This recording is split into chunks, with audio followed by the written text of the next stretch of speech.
Thank you for coming to the last session today. It's been a long day, but a good day, I hope for you all.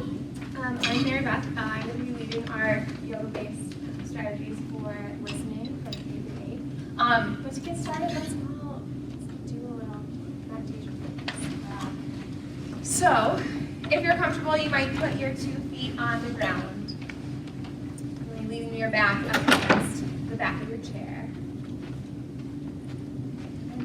Start to take a couple of deep breaths. Come on in, you're going to lift my water bottle for the rest. Thank you. And if you're comfortable, you might close your eyes. Just take a few breaths just to notice how your body's feeling.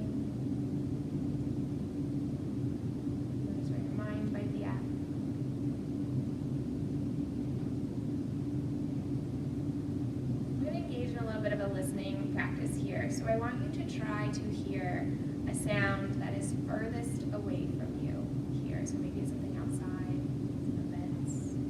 Just listen and notice.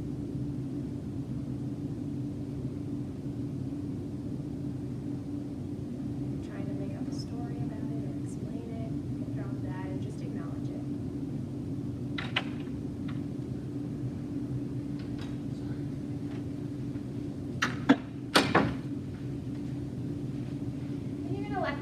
Go and bring your attention a little bit closer and try and hear any sounds that you hear in the room. Just notice them.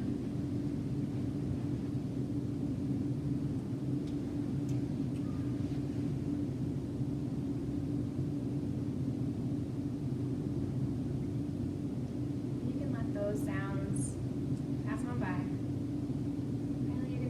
Attention just to the sound of your own breathing.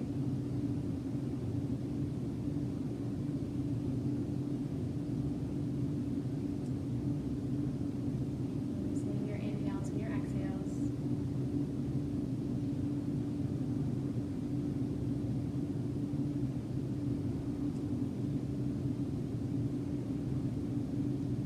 One more deep breath.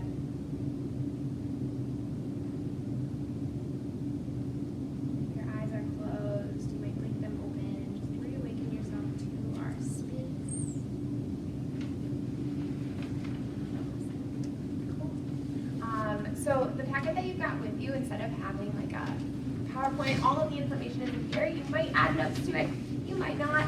It's totally up to you, but hopefully this way you're able to just fully engage and not have to worry about writing everything down and use technology too much. So we would try and take a breather from it. So I'm Mary Beth. I have 2 different jobs right now. So I'm here from Mission Propel. So we're an organization that does after-school yoga for kids in the Chicagoland area in like 70 different schools. And we also do children's yoga teacher trainings, which I'll talk about at the end if anyone has questions about that. So a lot of this material is from our children's yoga teacher training, so empowering educators to bring this kind of stuff into classrooms, into studios, whatever kind of situation you're in with students. So this is targeted to classrooms. But I also work, my full-time job is working at Josephine Academy of the Sacred Heart, which is a private school in Chicago, an all-girls school, and I work as the health and wellness coordinator there. So I get to bring social emotional learning and mindfulness to my students and staff, which is exciting. And then I also teach English, so I'm just doing a lot right now. But it's super fun. So this is targeted for the K through 8 classroom. I primarily teach high school, but with Mission Propel, I teach with elementary school and middle school students. But if you are in like a pre-K scenario or often teach high school too, you can modify all of these things for really any age group. K3 is just kind of like the sweet spot here. So if you flip to your second page, you can kind of just get a feel for what we're going to be working on today. So primarily, we're going to be looking at a lot of practical takeaways, strategies, things that you can like do on Monday. And so we will go into the whys and the research. Hi, come join us, grab a packet. the whys and like why this will be beneficial, but we'll also be doing some practicing of these things so that you feel confident bringing them into a space. And so we're going to look at 3 different things today. Oh, you're totally fine. So we're going to be working on incorporating mudras or hand poses. We're going to work on breath work and what you might expect from something with yoga, some actual movement, all to help build students' self-awareness, self-regulation, and then to help them learn to listen in different ways. So maybe they're listening to their minds, listening to their bodies, listening to you, listening to each other. And so we're going to really try and think about it from a wide lens here. But by the end, my goal would be for you to have at least one thing that you're like, I can do that on Monday. Let's make it happen. But instead of just me talking, I would love for everyone to just get to know, you're going to end up working and like practicing some things with each other. So you're going to want to talk to each other. So we have David number. Perfect. Turn to the person to your side. And I would love for you just to introduce your name, what ways you work in school. Hi, come join us. What ways you work in school. What work with me is great. And one issue with listening you have with the population that you work with. So name, whatever your role is, and where you work. And then what issues with listening you have faced in your experiences. All right, get to it. And then we'll have one group of 3. Thank you.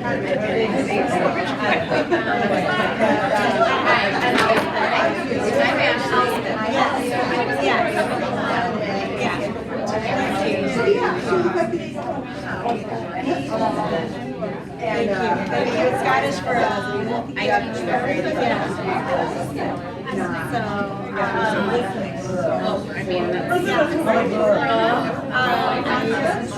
nice to meet you. Okay, that was also and listening issues with that. Now it's starting to get better. I'll give it a try and then try to make sure. And I always have to repeat it to all of them. We all have children, you know, that's obvious. But I also have I did a summer program as well.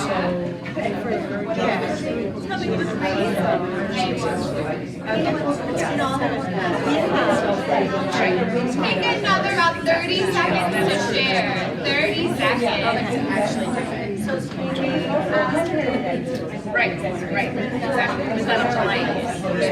Yes, the application.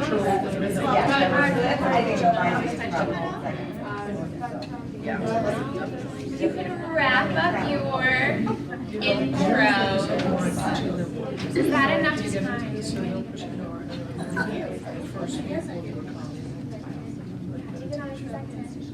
Retreat out right now. Make sure absolutely. So we're finding their ability to transition to the listening there is just totally changed. It's like inner body regulation. Where my pre-K kids will just be like, no, I have my own personality. Are you here tomorrow? Well, we're not tomorrow. Yep. Okay.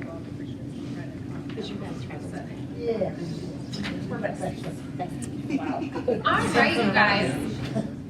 So we're gonna dig into these strategies, but I'd love to hear a few things before we start. But we're gonna practice a strategy while we do it. So we're gonna use some mudras today, and we're gonna act a little bit childish every so often. Not childish, kid-like. Channel your inner child. I didn't go to that session, but inner child. So when there's 2 different things that I love to do when different people share, and some schools might already do some of these strategies, but if there's the ways of non-verbally communicating with your peers, so you don't have to be like, oh my gosh, yes, I love that, right? Which they all do, and then nobody's listening. So if someone else has something that you connect with, or you agree with, or you relate to, this, right? Yeah, a lot of schools have adopted this guy. And then one that I really love is sending people love. So you just like take your fingers like this, right? And so like if someone is the first one to speak and that's super brave, we might send them love. Or if someone just says anything and like that's a big moment, you could could send them love. If they share something a little vulnerable, you might send someone some love. And it's also a great way if you've got that kid who never closes their mouth, and they close their mouth for a moment, you're just while you're still talking, so you don't have to like say anything even. They are.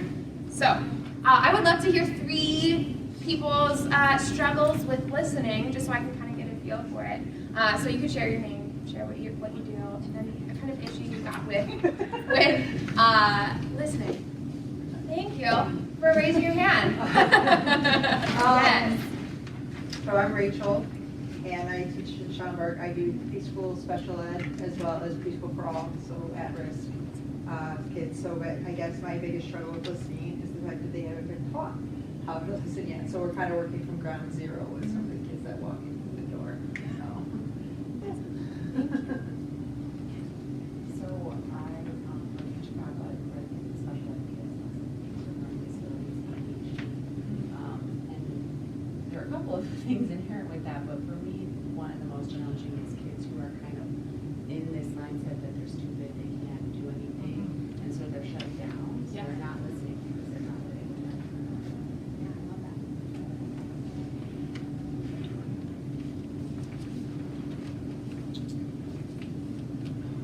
We were also talking about, you brought it up, about kids that may have a diagnosis of ADHD, or maybe not, but just have some of the characteristics that you're not sure if they're listening, they may be, they may not be, it might not look like they're listening, but they are. I love that. Yeah. Thank you. Kind of gives me a feel for where we're at. Can I just also know our age groups? How many of you work in pre-K? Okay, awesome. What about like K through 5? Cool. 6 through 8? Above 8? 18 months to 5 years. Okay. Yeah. Cool. Did I miss any like? Cool. Okay. So let's dig into these mudras, you guys.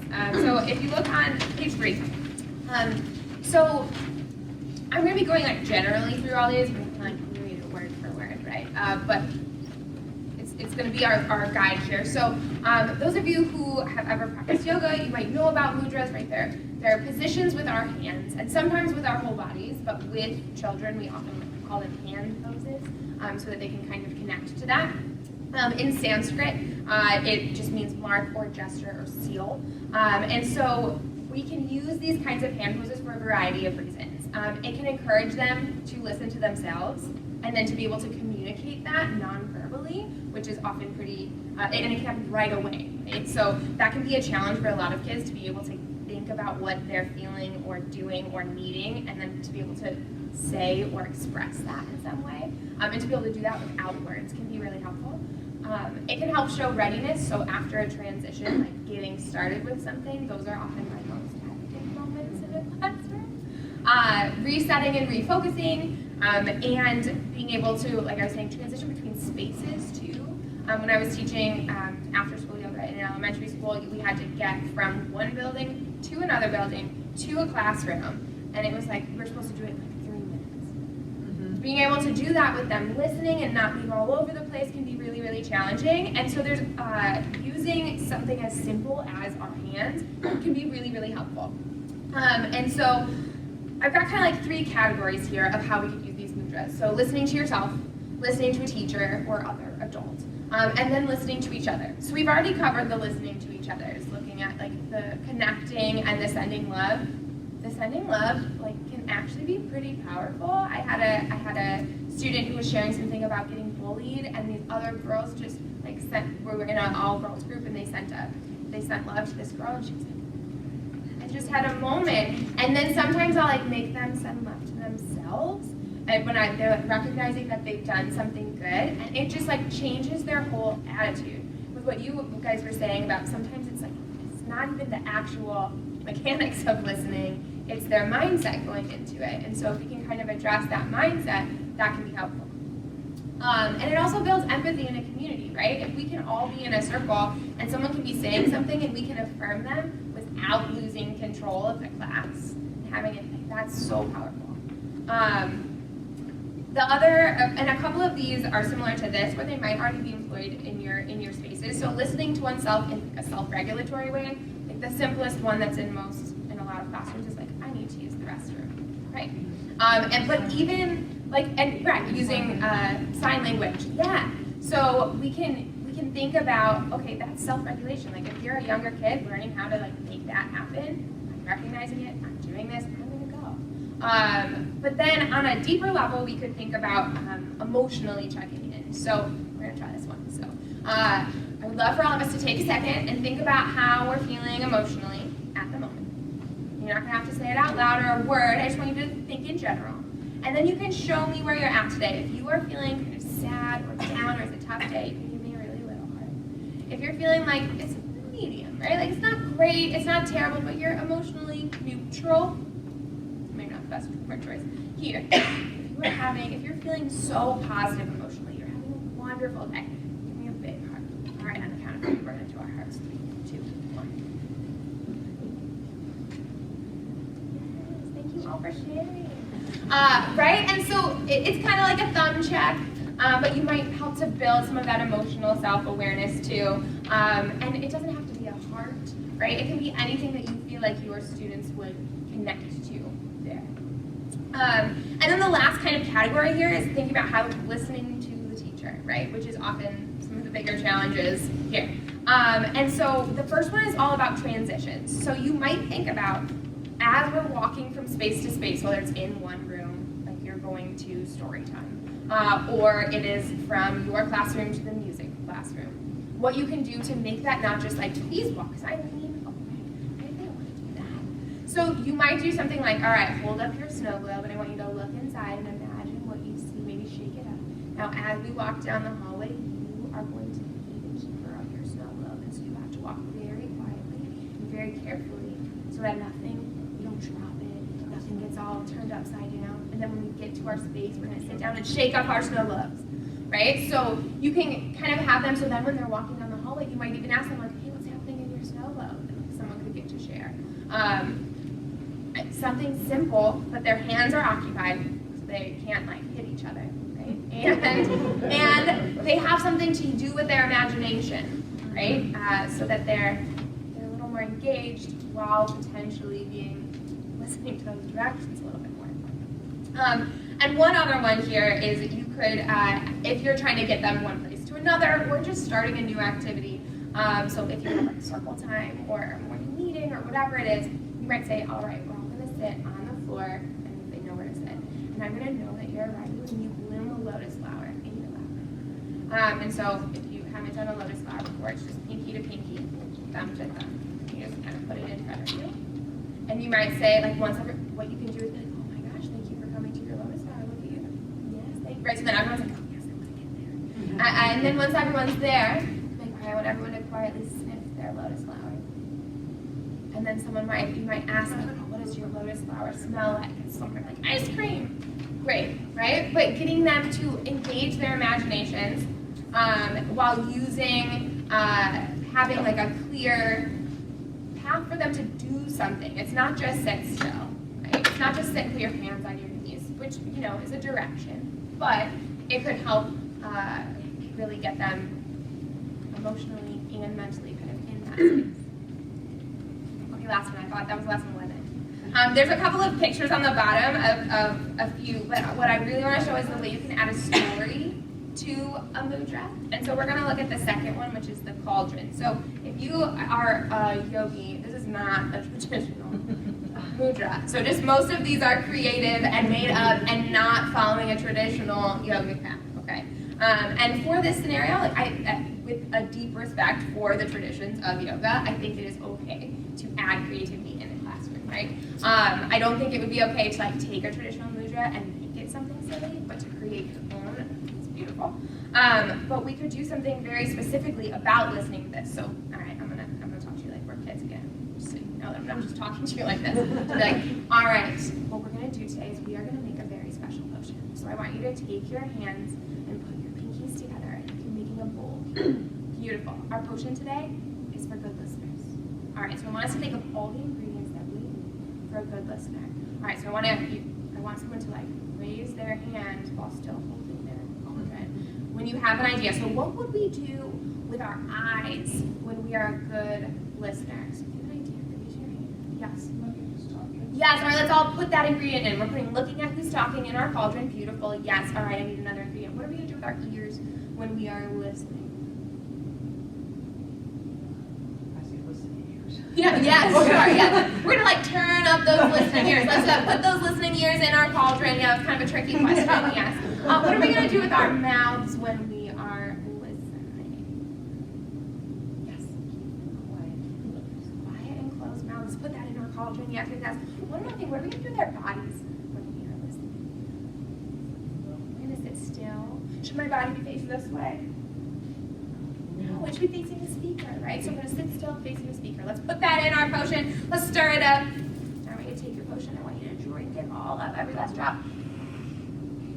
Now all of us are going to be the best listeners of all time today. Right? So you can like get them to think about expectations in a way that isn't just like, Yeah. this stuff, right? Okay. Here's what I would like for you guys to do. I would like for you to turn to the person next to you or a group of three, doesn't matter. I want you to think about either if there's one of these mudras that you think like, I can do that in my classroom, that'll work really well. Or if you had an idea as this was happening of a different way you could incorporate a mudra into your setting. And if you're not sure, brainstorm it with somebody. Talk it out. Be like, I don't know. Nothing's sticking out to me. And that's a totally fair response. Yes, I like that. And I will take Yeah, do you want to? That's fine. That's fine. Yeah. So we're the wild ones. So like, we kind of. Oh, yeah. Yeah.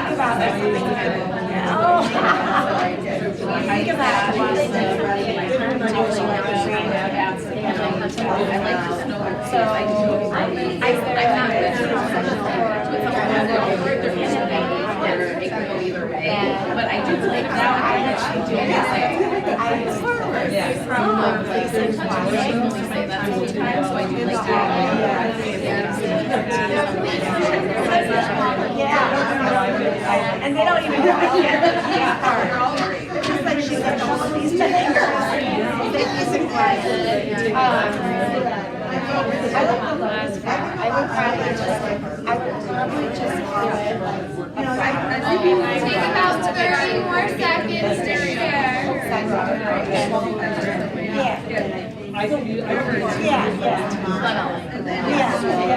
And as long as they've like seen that, right? Then maybe showing. Yeah, good. Would you help? I think so. They can do that. Yeah. Take them to the- That'll be there. Yeah. Yeah, maybe 2 busy doing that. So they use this like orchids. Amazing. Thank you all for being so just like in it to share. That's beautiful. These 15-minute sessions go by so fast. So we're gonna move to step 2. We got 3 steps. So we're gonna look at breath work next. So this is page 4 and 5. So the reason I think that breath work is so important, and I'm probably preaching to the choir, right, is like we aren't all using our most effective, deepest type of breathing all the time. Studies are showing we use like 25% of our lung capacity. So that leads to all kinds of problems, right? It can lead us to feeling more anxious because we have that shallow breathing. It can lead to sleep problems, less focus, reduced endurance. So like problems for our children and for us. And all of those things can cause issues in the classroom with listening, right? Like if we haven't been getting good sleep, we're not as good of listeners. If we are anxious, we're not as good of listeners. If we got a really bad headache, not as good of a listener.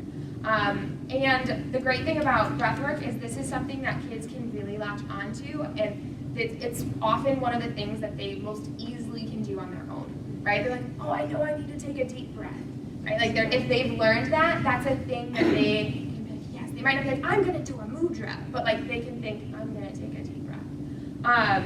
And so many studies, right, show how breath work can help us with like activating our parasympathetic nervous system, so like getting that de-stress response, helping slow our heart rate.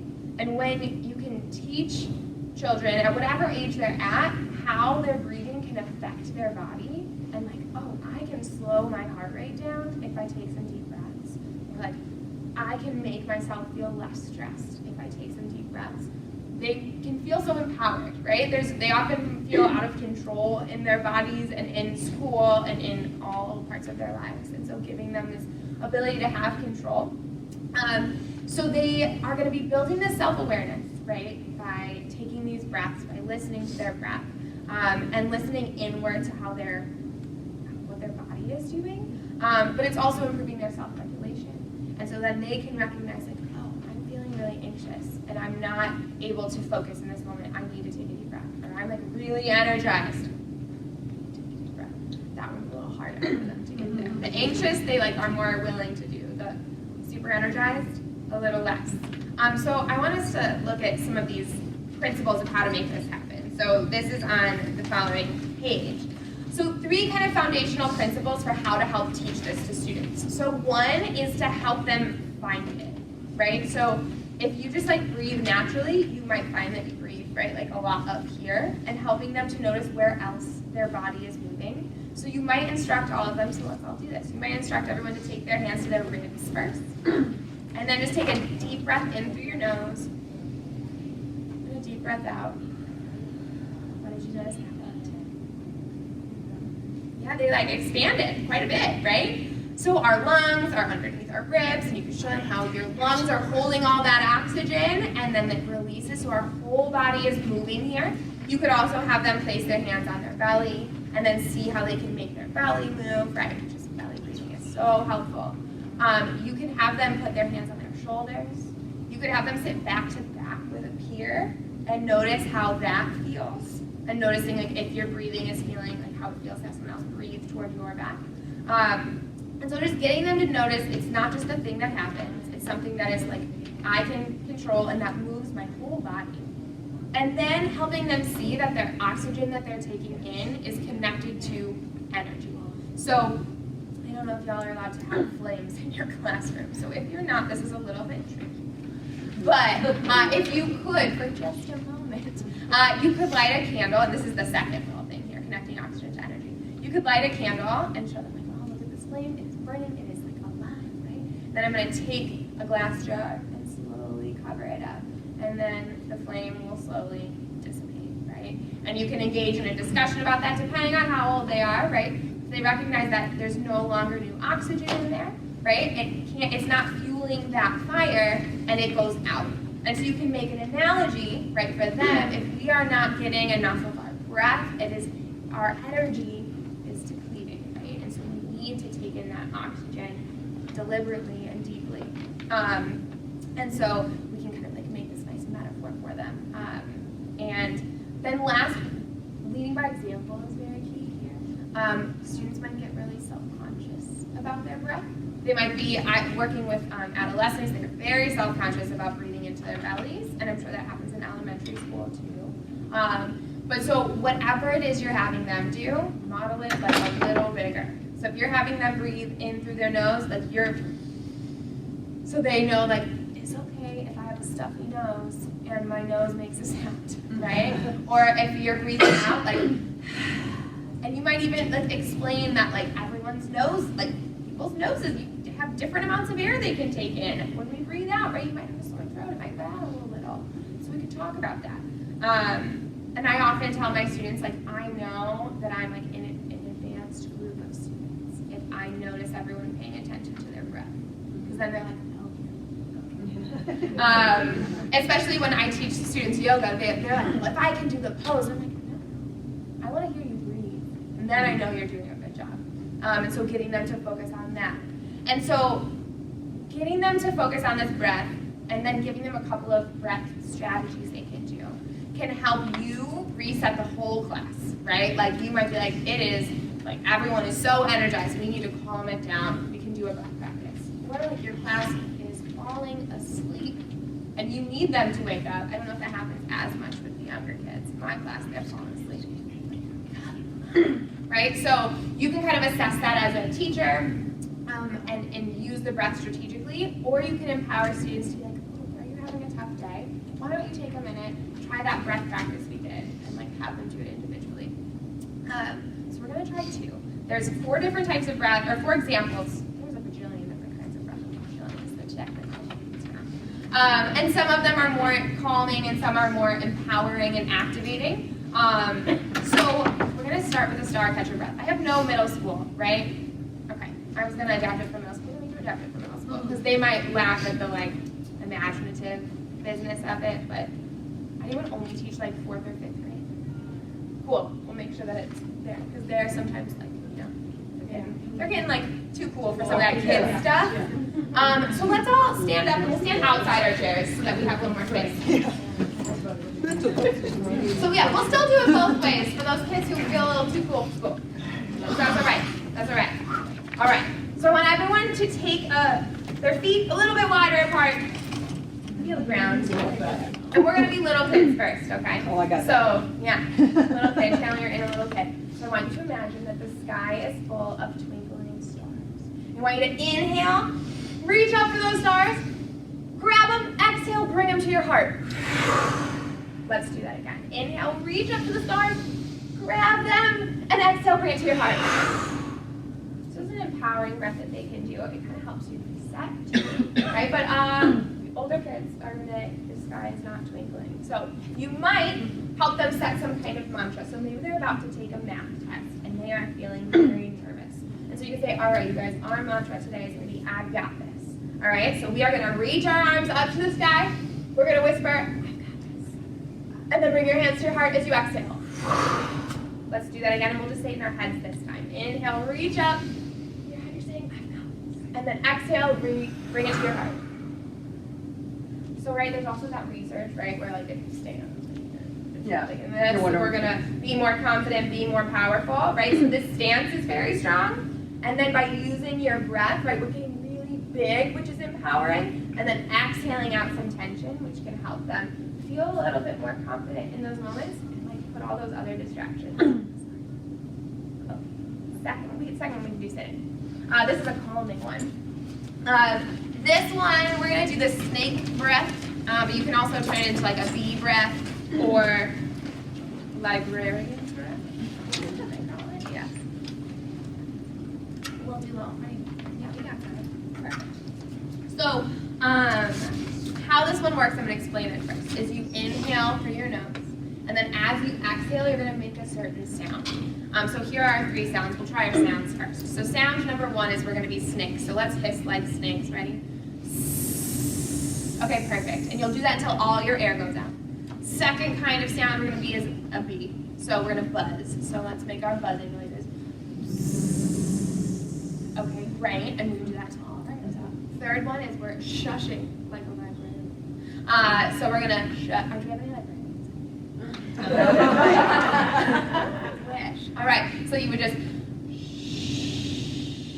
yes, and that's a nice quiet shush, not like a shh, right? Calm shush. All right, so let's take a deep breath in through our nose. And now exhale out like a snake.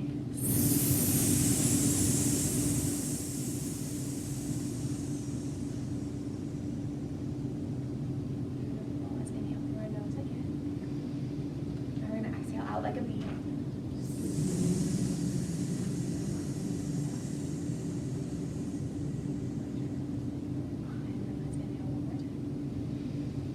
Shush like a librarian.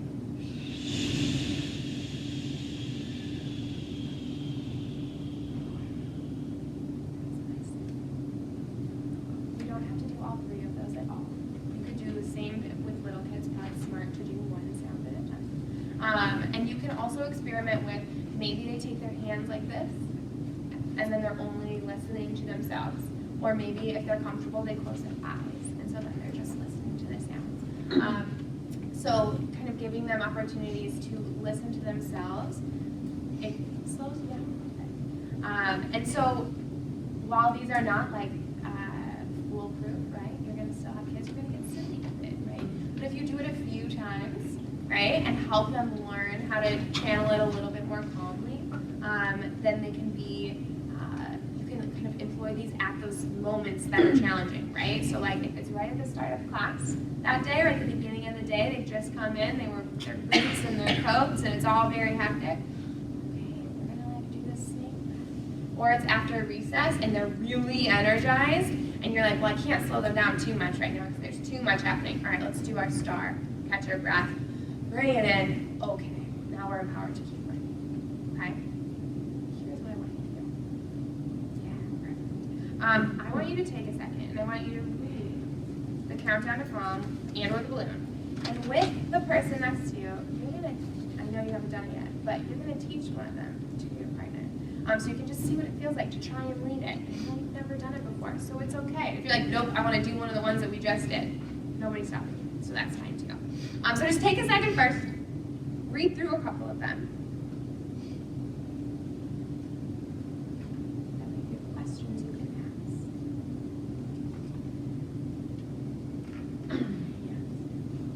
ask. Oh, were you just acting okay? She was just counting down. Way to go. Really good interview. So when you're ready, you'll turn to your partner and decide how you want to do this. And each of you can teach one. It can be the same.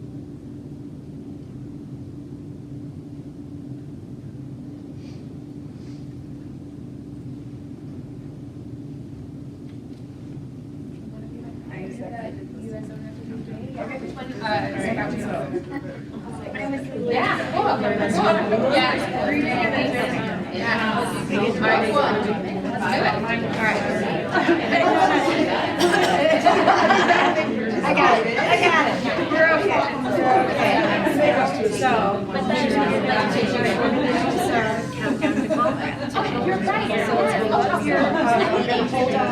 That one is, I think this one looks like Your fingers are closed. And we're going to count 1 at a time. Lift it up with your left hand. And we're going to fingers together. Okay, ready? This might be hard for my kids.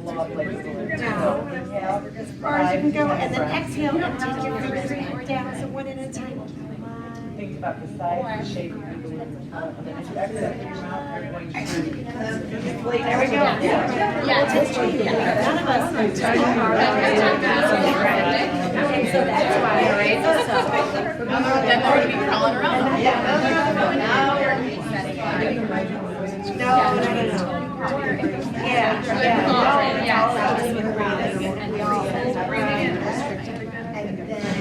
Okay, so make your body look like a balloon. We'll do it for a chick. We'll make it easier. Pretend. Inflated balloon. Yes, big and full. So it's, And I didn't see these, but it also is really. And then, we're gonna keep the air in your body. It's one of those things where you like, I'm gonna have to stay out loud. And as you're taking the air in, spread your arms wide. Now you can see whatever balloon you have.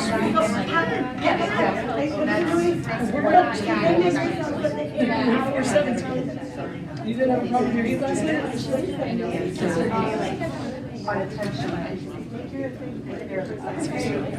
Do you try to let yourself? No, you're scared.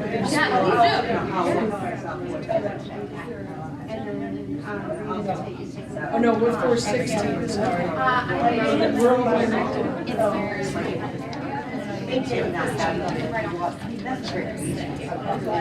other way, we're 416. We're all going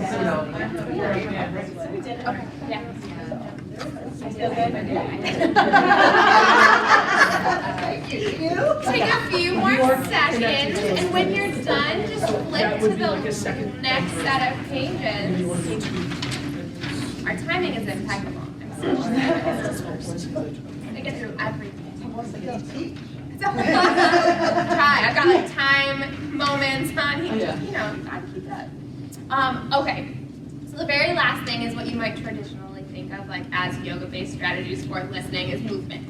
And so we're going to think about different pose flows that you could do, which is sometimes called vinyasa, in a lot of what yoga studios call that idea of synchronizing your breath and your movement, right? Because in Sanskrit, the vinyasa part of vinyasa means to place, and the V means in a special way.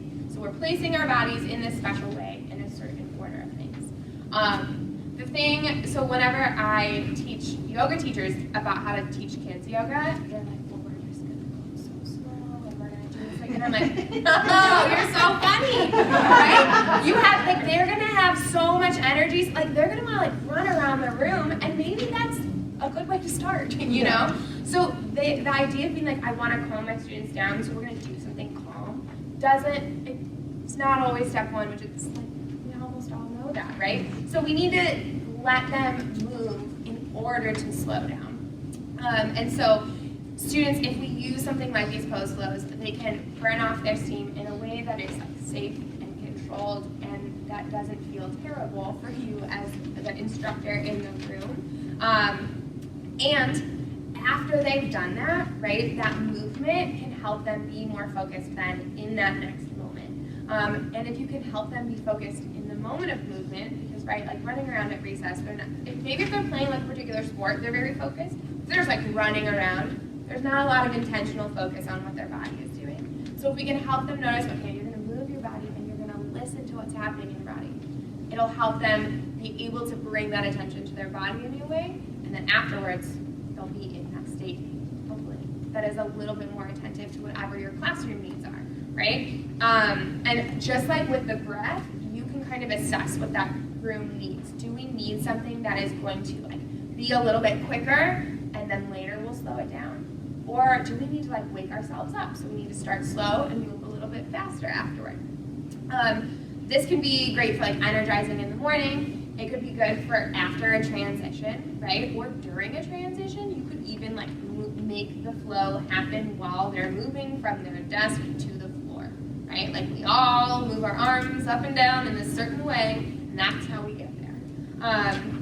It could help decrease anxiety before a test, so that you can like let go of some of that. And this could be, depending on your classroom setting or whatever setting you're in, you might have like specific yoga time, right? Like you might be like, I'm gonna have 10 minutes of yoga with my students because you have like